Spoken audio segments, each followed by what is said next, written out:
اللهم صل على محمد وآل محمد. اللهم صل على محمد وآل محمد. اعوذ باللہ من الشیطان الرجیم. بسم اللہ الرحمن الرحیم. تو گفتگو کو وہیں سے شروع کرتے ہیں جہاں سے ہم نے سلسلے کو روکا تھا.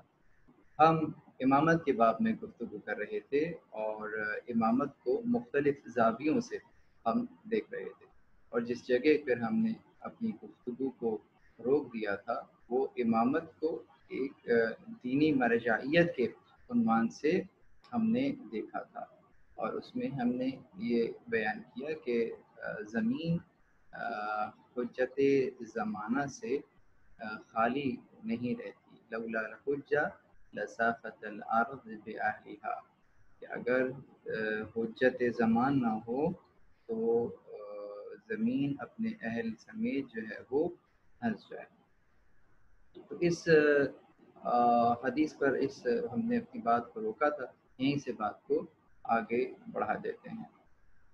چنانچہ امامت کو ایک ایسے نظام کے تحت ہم لیں گے کہ جس کی بنیادیں قرآن اور تعلیمات رسول اللہ صلی اللہ علیہ وآلہ وسلم پر استوار ہوں گی. اور یہ وہ موضوع ہے کہ جس کے اندر فریقین میں کوئی اختلاف نہیں ہے. فریقین میں کوئی بھی یوں اختلاف نہیں رکھتا. مثلا اگر ہم سورہ مائدہ کی 50 نمبر کی آیت میں نظر کریں کہ افحکم الجاہلیت یبغون ومن احسن من اللہ حکما لقوم یوقنون، سورہ مائدہ آیت نمبر 50، کہ اگر یہ خدا کے قانون سے منہ موڑتے ہیں تو کیا جاہلیت کا فیصلہ چاہتے ہیں؟ حالانکہ جو لوگ اللہ پر یقین رکھتے ہیں ان کے نزدیک اللہ سے بہتر فیصلہ کرنے والا اور کون ہو سکتا ہے. کس انداز سے ہمیں نظر آتا ہے کہ امام اس شخص، اب یہاں پر ہم نے امامت کو بیان فرمایا کہ امامت وہ نظام ہے کہ جس کی بنیادیں قرآن اور رسول اللہ کی تعلیمات قرار پا رہی ہیں. بالکل اسی طریقے سے اب امام کی تعریف کرتے ہیں. امام کسے کہتے ہیں؟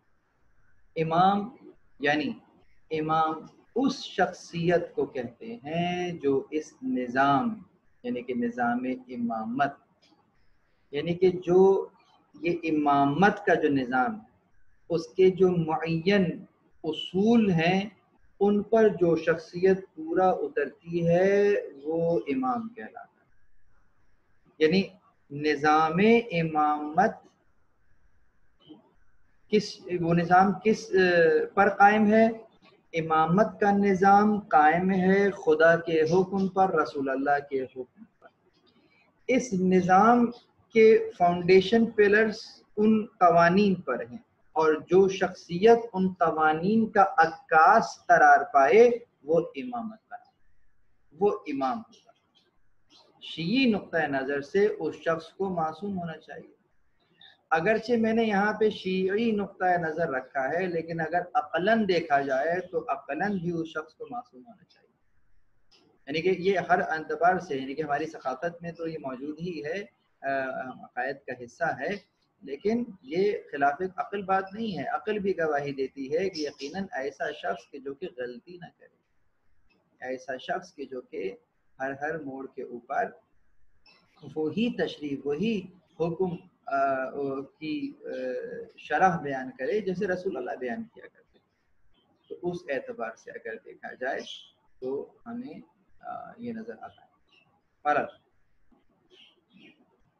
آگے یہیں سے بات کو بڑھاتے ہیں. اب یہاں پر چند مسائل ہیں، اور وہ یہ کہ معصوم کی غیر موجودگی میں کیا کیا جائے گا. یقیناً اگر معصوم سامنے ہوں گے تو پھر ہم یہ نظام جو ہے وہ معصوم ہی وہاں کے اس جگہ کے اس سلطنت کے، اس حکومت کے رہبر ہوں گے. لیکن اگر امام معصوم نہیں ہوں تو اب وہاں پر کون رہبر ہوگا؟ تو یہاں پر ابھی ایک مسائل، یہاں پر یہ مسئلہ کھڑا ہو جائے گا، درپیش ہو جائے گا۔ تو یقیناً اگر معصوم کی غیر موجودگی ہوگی تو اب ہمارے پاس دو راستے ہوں گے۔ نمبر 1، کسی عادل شخص کا انتخاب کرنا ہوگا کہ جو کہ امور کو چلائے۔ وہ شخص جو میں نے کہا عادل شخص، تو یقیناً ایک ایسا عادل شخص کہ جو کہ قانون کو نہ صرف جانتا ہوگا بلکہ اس کی شرح بھی کرنے کی اہلیت رکھتا ہوگا، اس کا محافظ بھی ہوگا، علوم آل محمد علیہ السلام کو معاشرے میں سب سے زیادہ جانتا ہوگا، اسی لیے غلطی نہیں کرے گا، پہلا شخص۔ اگر ایسا شخص نہ ہو، اگر معصوم اویلیبل نہیں ہے، معصوم تک رسائی نہیں ہے، تو پھر ہم نے ایک عادل شخص کو لے لیا۔ اب عادل شخص بھی نہیں ہے، اب کیا کریں؟ اب دو شخص ہیں سامنے، ایک شخص ہے کافر اور ایک ہے فاسق۔ بہت توجہ، مشکل مسئلہ ہے، بہت باریک مسئلہ ہے۔ ایک ہے کافر اور ایک ہے فاسق۔ فاسق کسے کہتے ہیں؟ جو فسق کرتا ہے، یعنی مسلمان ہے لیکن بہرحال گناہ کر رہا ہے، عادل نہیں ہے، کبھی کبھی اللہ اعلان بھی کر رہا ہے، لیکن ہے مسلمان، کلمہ پڑھتا ہے۔ اور دوسرا اس کے مقابل پہ کافر ہے جو کفر کرتا ہے۔ تو اب ان دو لوگوں میں سے حکومت کس کو دیں گے؟ مطلب حکومت سے مراد آپشن کیا ہے، کافر کو دیں یا فاسق کو دیں؟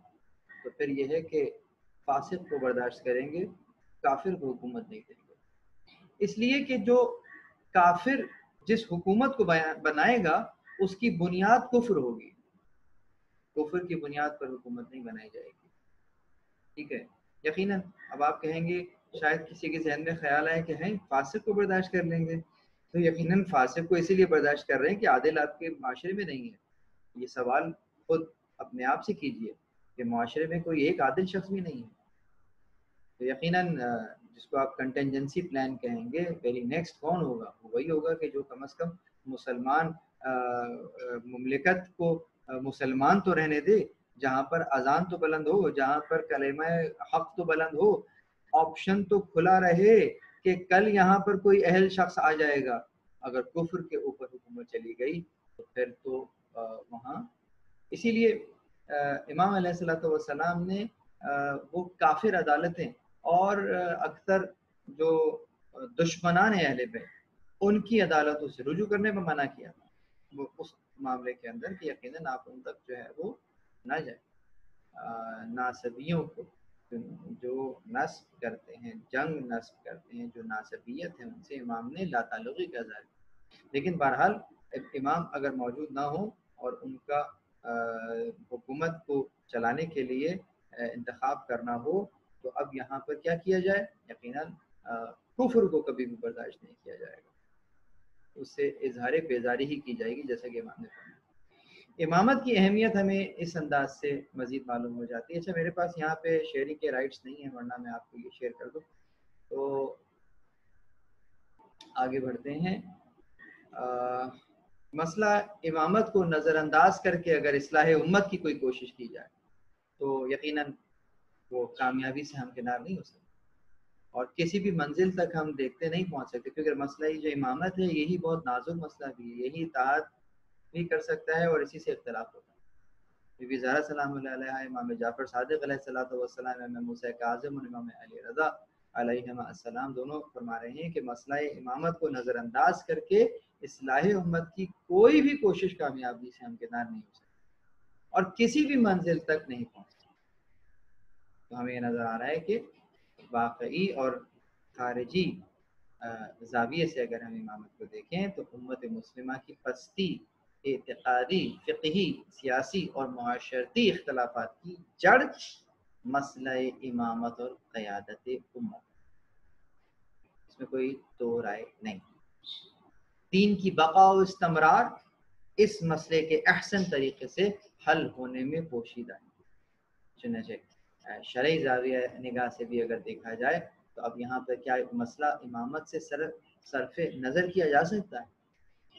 کیا واقعی امام واقعی کو منصب زعامت سے جدا رکھ کر اسلامی قوانین کے اجرا کی ضمانت دی جا سکتی ہے؟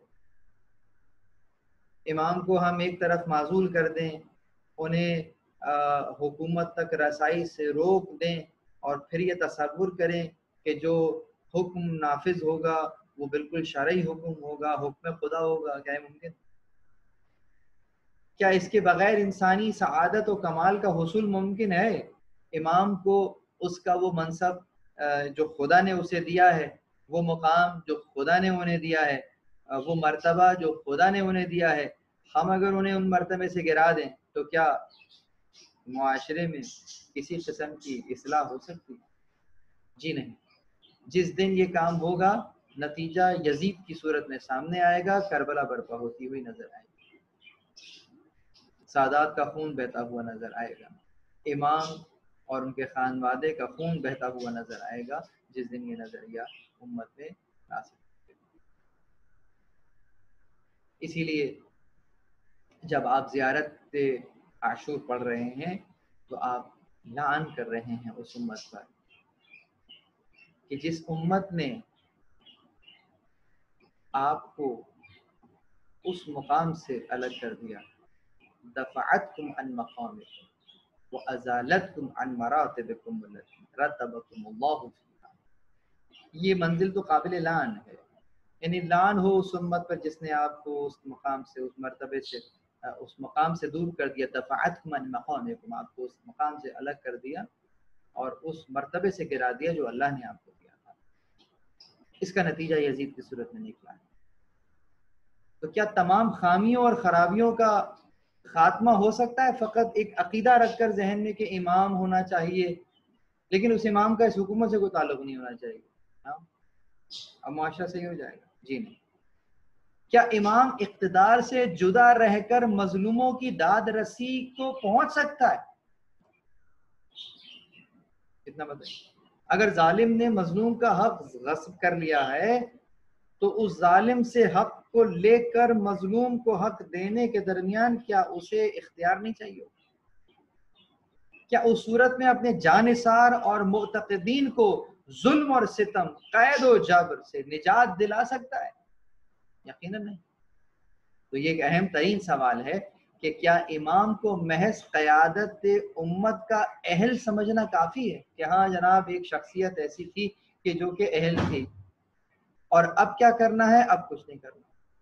اس شخصیت کو وہ مرتبہ دلانے کے لیے کیا ہمیں کوئی تگ و دو نہیں کرنی ہوگی؟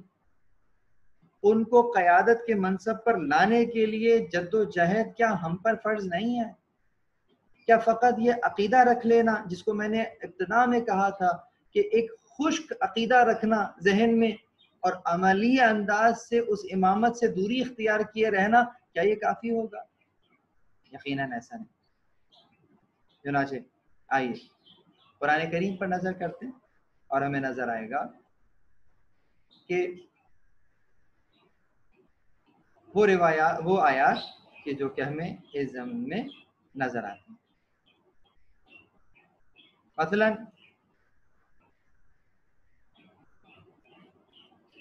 جیسا کہ میں نے ابتدا میں آیت پڑھی کہ وَجَعَلْنَاهُمْ أَئِمَّةً يَهْدُونَ بِأَمْرِنَا وَأَوْحَيْنَا إِلَيْهِمْ فِعْلَ الْخَيْرَاتِ، ہم نے وحی کی ہے ان کے اوپر کہ وہ اچھائی کریں، وہ اچھے کام کریں اور نماز کو قائم کریں، زکوٰۃ کو دیں اور ہمارے عبادت گزار بنیں۔ یہ خدا نے وہی فرمایا۔ اسی طرح سے وجعلنا منہم ائمۃ یہدون بامرنا، تقریباً وہی لہجہ ہے سورہ سجدہ میں امامت کا تذکرہ، پھر پلٹ کر آ جاتا ہے جس طرح سے سورہ سجدہ کی 24 نمبر کے اندر وجعلنا منہم ائمۃ یہدون بامرنا لما صبروا وکانوا بآیاتنا یؤمنون، اور بالکل اسی طریقے سے سورہ بقرہ آیت نمبر 124 وَإِذَ ابْتَلَىٰ إِبْرَاهِيمَ رَبُّهُ بِكَلِمَاتٍ فَأَتَمَّهُنَّ قَالَ إِنِّي جَاعِلُكَ لِلنَّاسِ إِمَامًا قَالَ وَمِن ذُرِّيَّتِي قَالَ لَا يَنَالُ عَهْدِيَ الظَّالِمِينَ۔ اس آیت کے اندر تو ہمیں کئی جہتوں سے گفتگو کرنی ہوگی انشاءاللہ، اور میں انشاءاللہ اپنے آئندہ دروس میں اس پر بات کروں گا کہ جہاں پروردگار عالم نے ارشاد فرما رہا ہے کہ انی جاعل، اب یہاں پر جاعلوکا، جعل، یہ جو جعل لفظ ہے انی جاعلوک، میں تمہیں قرار دے رہا ہوں، للناس اماما، لوگوں کے لیے امام۔ اس کا مطلب کہ امام قرار دینا خدا کا کام، امامت لوگوں کا کام نہیں ہے، لوگ نہیں بتائیں گے کہ امام کون ہوگا، نہیں، خدا بیان کرے گا کہ امام کون۔ اسی لیے وہ عہدہ اس انداز سے خوش ہو کر امام حضرت ابراہیم علیہ السلام فرما رہے ہیں کہ وہ من ذریتی، میرے ذریت میں بھی ہے۔ جو جواب دیا وہ کیا عمدہ جواب ہے کہ نہ ہاں کیا نہ کیا، اصول دے دیا، کہا لا ینال عہدی الظالمین، ہم اپنا عہدہ ظالمین کو نہیں دیتے۔ ظالمین کون ہوتے ہیں؟ ظالمین وہ ہوتے ہیں جو ظلم کرتے ہیں۔ ظلم کیا ہوتا ہے؟ شے کو اس کے مقام سے ہٹا دیجئے، یہ ظلم ہے۔ ہر ظالم اس عہدے سے دور ہے، بس اگر گناہ کرتا ہے تو گناہ بھی ظلم ہے۔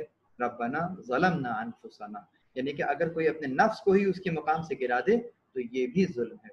تو گویا اتنا تو اس آیت سے بھی پتہ چل گیا کہ اس عہدے کے لیے عصمت کا ہونا ضروری ہے۔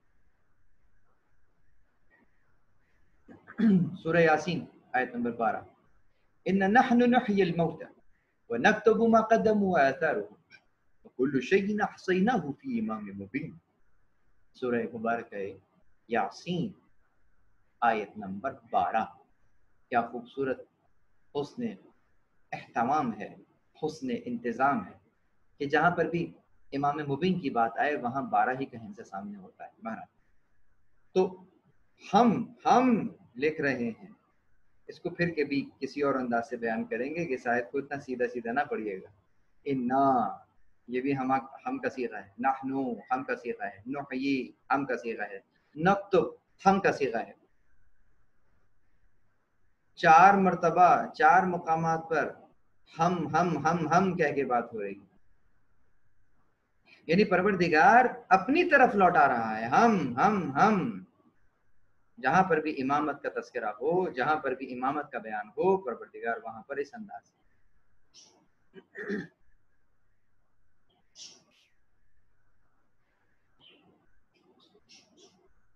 اب یہاں پہ نظر آتا ہے امامت کے بعد میں 2 نظریات ہمیں، امت کی رہبری کے لائق ایک شخص کو چن کر لوگوں میں تعارف کرایا۔ رسول اللہ نے اپنے بعد امت کی رہبری کے لائق ایک شخص کو چن کر لوگوں میں تعارف کرایا۔ دوسرا نظریہ کہ لوگوں پر چھوڑ دیا، یعنی کہ وہ شریعت کہ جو آہستہ آہستہ اتر رہی تھی، قوانین آ رہے تھے، اور ہر دور میں اس شریعت کا ایک نمائندہ، ایک محافظ موجود رہا۔ وہ شریعتیں کہ جو کہ ختم ہو جانے والی شریعتیں تھیں، ان شریعتوں کو آگے پہنچانے کے لیے اللہ نے مبلغین کا انتظام فرمایا، لیکن وہ شریعت کہ جسے تا قیام قیامت رہنا، جو خاتم النبیین کے احکامات ہیں کہ اب اس کے بعد کسی نبی کو بھی نہیں آنا، تو ایسی شریعت کو لوگوں کے حوالے کر کے چلے جانا اور جس کی جو مرضی آئے اس کا اپنے انداز سے بیان کر، کیا یہ عقلاً بات سمجھ میں آتی ہے؟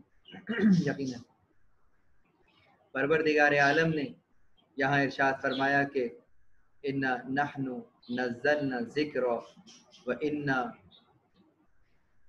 لہ لحافظون، جب ہم نے اس ذکر کو نافذ فرمایا ہے، نازل فرمایا ہے، اور ہم ہی اس کی حفاظت کرنے والے ہیں۔ تو اب سوال یہ پیدا ہوتا ہے کہ پروردگار تو مسبب الاسباب ہے، وہ اسباب خلق فرماتا ہے۔ اب اگر اس نے کہا ہے کہ ہم اس کی حفاظت کریں گے تو کوئی اسباب بھی تو قرار پائیں گے، کن سبب کے تحت، کن اسباب کے تحت اس کی حفاظت ہوگی؟ تو کہا بل ہوا آیات بینات فی صدور الذین اوتوا العلم، یہ ہماری وہ روشن آیات ہیں، وہ نشانیاں ہیں جو ان سینوں میں محفوظ ہیں جنہیں علم دے دیا گیا، تو جن سینوں میں علم خدا نے دے دیا ہے ان سینوں میں یہ محفوظ ہے۔ بس پہلا نظریہ یقیناً درست ہے، دوسرا نظریہ باطل نظریہ، صحیح نظریہ نہیں۔ لوگوں پر کس کیفیت میں چھوڑ، یقیناً کوئی مخصوص طریقہ، اب سوال یہ پیدا ہوتا ہے کہ اگر لوگوں پر چھوڑ گئے تھے تو لوگوں پر کیسے چھوڑا تھا، کہ لوگ کیا کریں، مطلب کون سا طریقہ تھا جو رسول کے بعد لوگ اپنائیں۔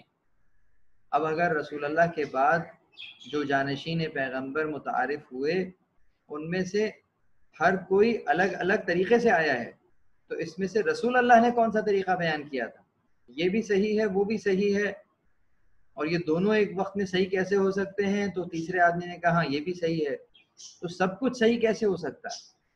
اگر سب صحیح ہے تو غلط کیا ہے؟ تو یقیناً انتخاب ہو، نامزدگی ہو یا شورا ہو، ان میں سے کون سا طریقہ صحیح ہے؟ اس میں سے رسول کا طریقہ کون سا ہے؟ اگر رسول کا طریقہ انتخاب تھا تو پھر نامزدگی یہ کس کا طریقہ ہے؟ اگر نامزدگی رسول کا طریقہ ہے تو رسول اللہ کی نامزدگی کے مقابلے میں انتخاب کا کیا معنی ہے؟ تو امامت کو اگر ہم حدیث میں لے کے جاتے ہیں تو بہت ہی مشہور اور معروف خطبہ، جسے خطبہ یوم الدار بھی کہتے ہیں، دعوت ذوالعشیر کے عنوان سے بھی تاریخ میں رقم ہے، خطبہ بہت طویل نہیں ہے، مختصر ہے۔ میں آپ لوگوں کے لیے دنیا اور آخرت کی نیکی لایا ہوں، خدا نے مجھے حکم دیا ہے کہ آپ لوگوں کو اس کی طرف دعوت دوں۔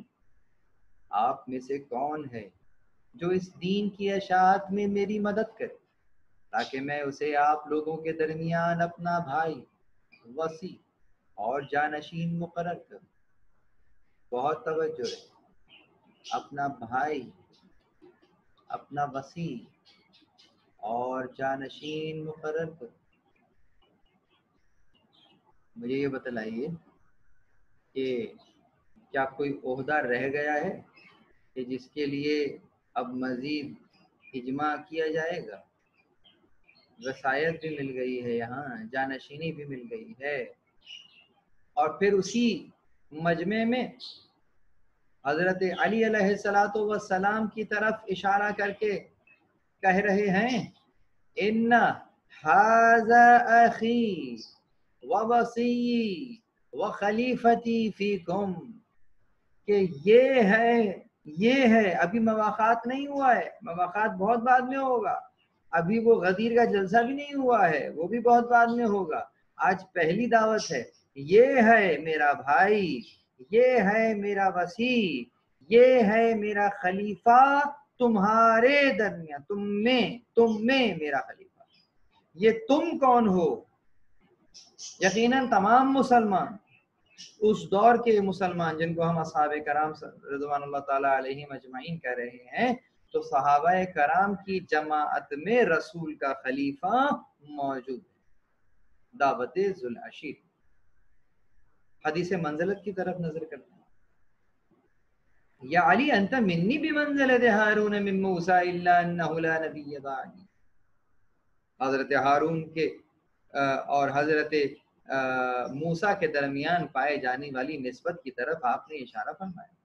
بہت توجہ، کلام امام ہے، رسول اللہ کا کلام ہے، اے علی آپ کی منزلت تو وہی ہے نا میرے لیے جو ہارون اور موسیٰ کے درمیان منزلت تھی، یعنی وہ ہارون اور موسیٰ، یا یوں کہیے وہ ہارون موسوی اور آپ ہارون محمدی، ان ہارون موسوی اور ہارون محمدی کے درمیان میں اگر تقابل کیا جائے تو کس انداز سے رسول اللہ سے نسبت ہے، آپ کے سامنے معاملے کو رکھتا ہوں۔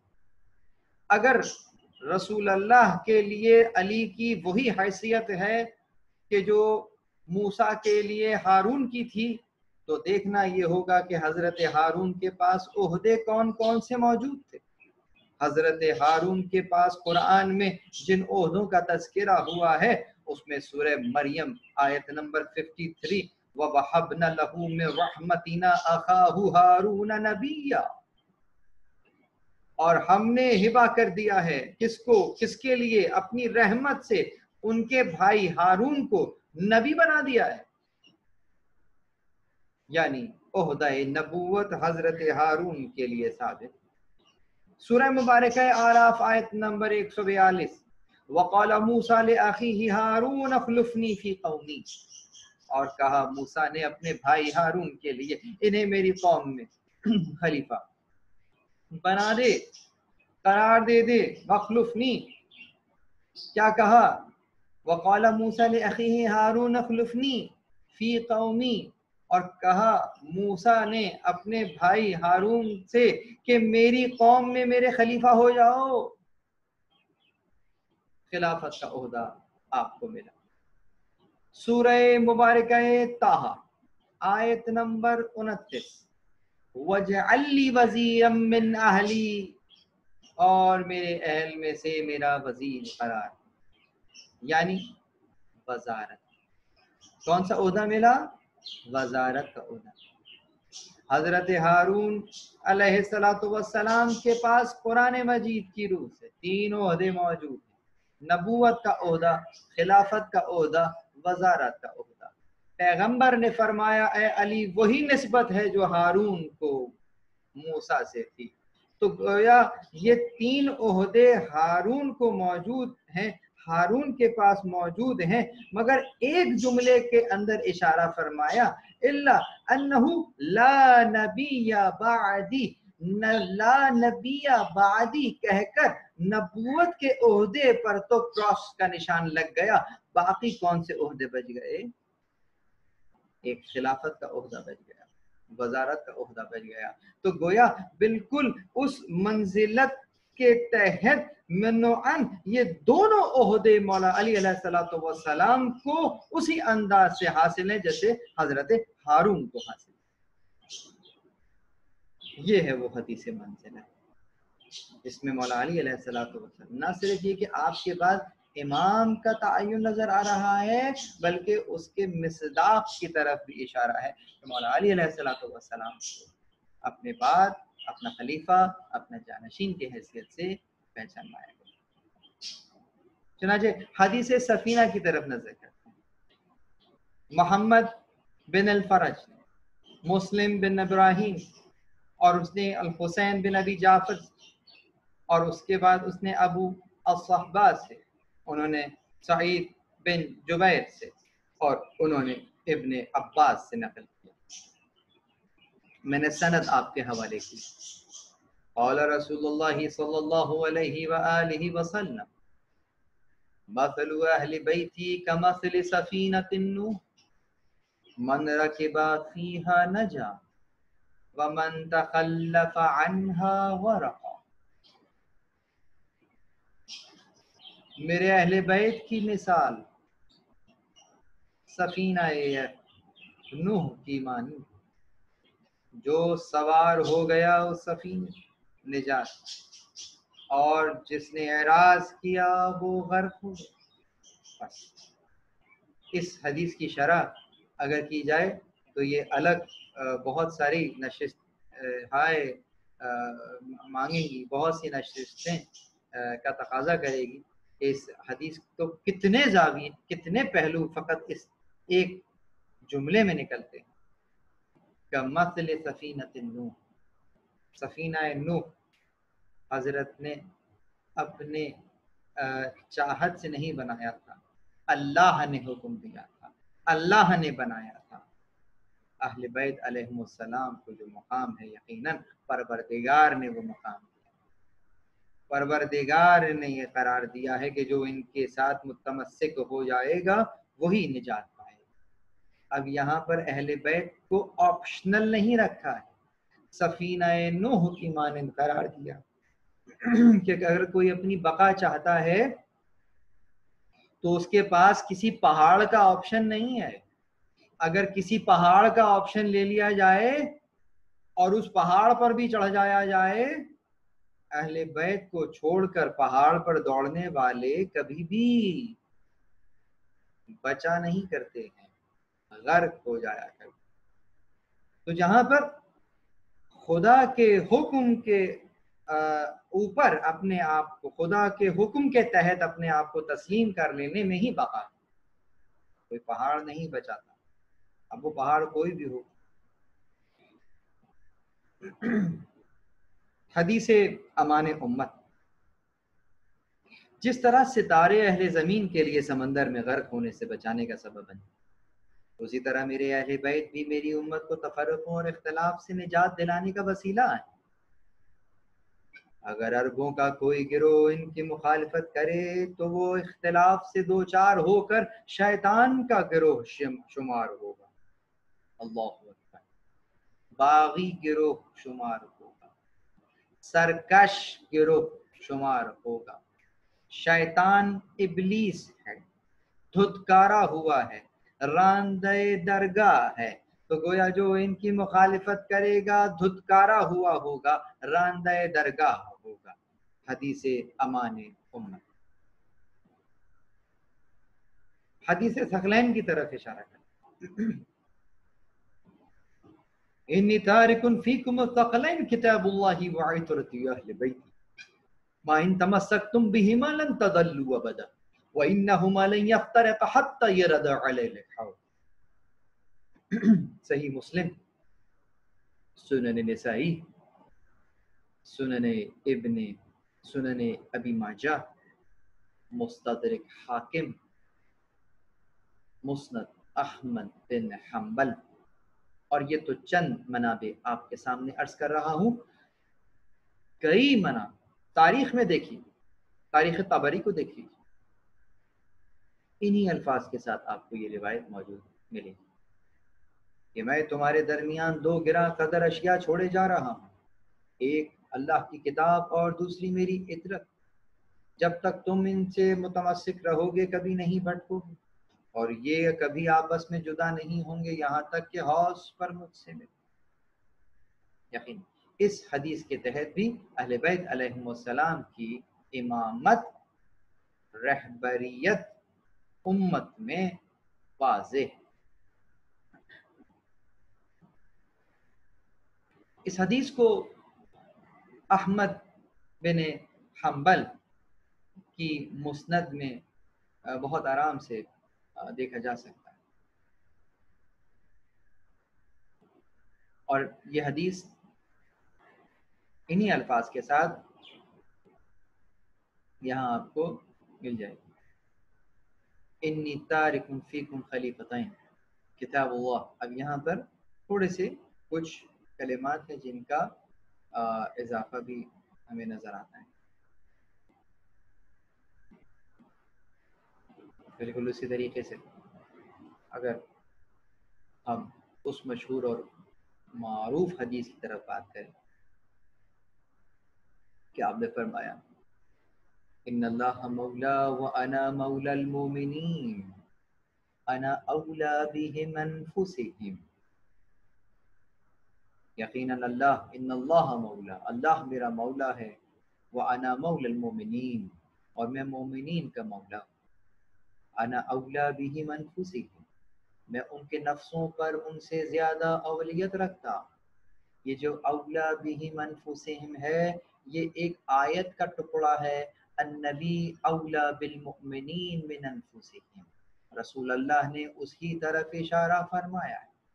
تو اس انداز سے جب رسول اللہ نے یہاں اشارہ فرمایا تو ہم یہ دیکھتے ہیں کس طریقے سے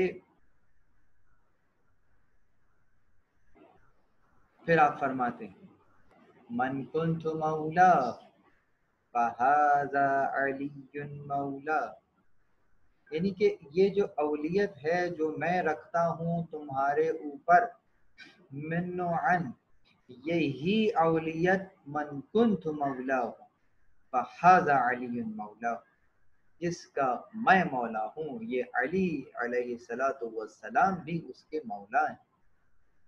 اب جو مخلوق رسول اللہ کو اپنا مولا تصور کرتی ہے بالکل ویسا ہی مولا علی علیہ السلام کو بھی لینا۔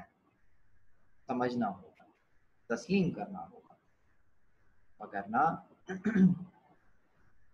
یقیناً پیغمبر کے وصیت پر عمل نہ ہو سکے گا۔ ایک اور حدیث آپ کی نظر کر رہا ہوں جس میں آپ نے اپنے ان خلفاء کی تعداد بھی بیان فرمائی، لا یزال الدین منیعا الا 12 خلیفہ، دین 12 خلفاء کے ذریعے محفوظ رہے۔ یہاں تک میں نے آپ کو حدیث سے مبارک جو کہ برادران کے کتب میں بھی آئی ہیں اور ہماری کتب میں بھی موجود ہیں، یعنی کہ وہ روایات کے جو کہ فریقین میں موجود ہیں، میں نے آپ کے سامنے رکھی ہے، یک طرفہ روایت نہیں رکھی۔ تو یقیناً اس طرح سے اگر ہم اس موضوع کو دیکھیں گے تو ہمیں نظر آئے گا کہ امامت کا عہدہ اگر ہم قرآن کریم میں جائیں اور احادیث مبارکہ میں جائیں تو ہمیں وہاں پر یہ عہدہ نظر آتا ہے، اور ہمیں یہ بات روز روشن کی طرح عیاں ہو جاتی ہے یہاں تک کی بحث کے بعد کہ یہ عہدہ الہی عہدہ ہے۔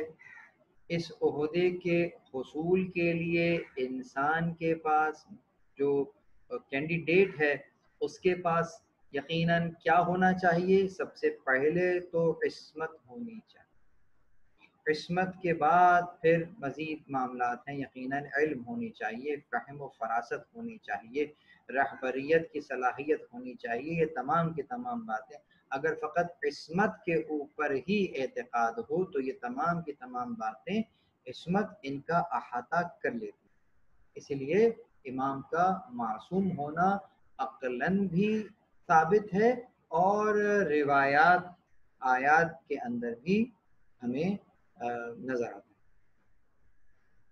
اب دیکھنا یہ ہے کہ قرآن کریم میں امام کی صفات بیان ہوئی، امام کا نام نہیں لیا گیا، تو یقیناً اب یہ ذمہ داری یقیناً لوگوں کی ہے کہ وہ قرآن کریم کی آیات کو دیکھیں، رسول اللہ کے ارشادات کو دیکھیں۔